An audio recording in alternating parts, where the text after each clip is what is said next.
एक समय की बात है। एक गांव में एक किसान रहता था। उस किसान को जानवर पालने का बहुत शौक था।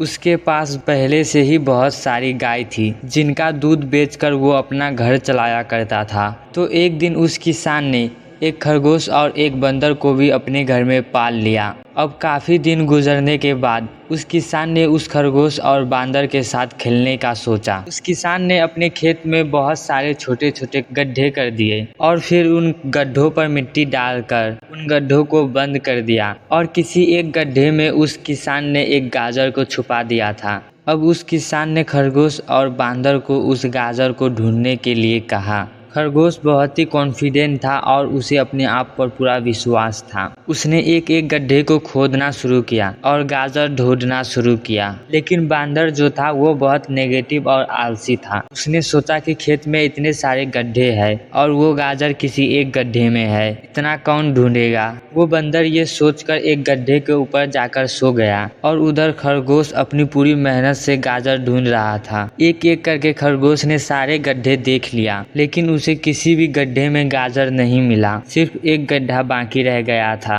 जिसके ऊपर बांदर सो रहा था।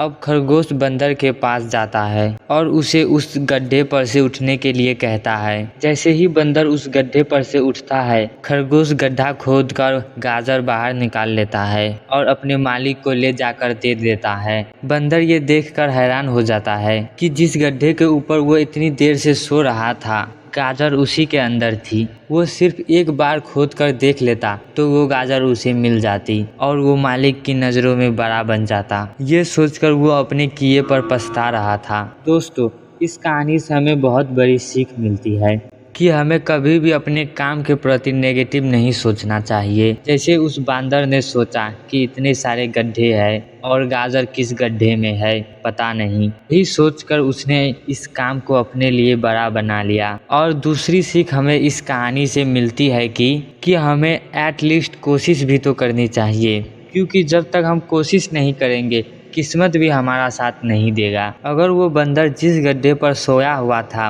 वहां से ही गाजर को ढूंढना शुरू करता तो उसे गाजर मिल जाता, लेकिन उसने कोशिश ही नहीं की। और तीसरी सीख हमें इस कहानी से ये मिलती है कि हमें जल्दी हार नहीं माननी चाहिए। अब हमें नहीं पता कि हमारे काम में कौन से साल में कामयाबी मिलेगी, लेकिन हमें कामयाबी तभी मिलेगी जब हम पॉजिटिव सोच के साथ कोशिश करते रहेंगे और हार नहीं मानेंगे। तो ये थी आज की मोटिवेशनल स्टोरी। और अगर आप इस कहानी को और भी लोगों तक पहुंचाना चाहते हैं तो इस वीडियो को लाइक करें ताकि यूट्यूब इस वीडियो को और भी लोगों तक पहुंचाए।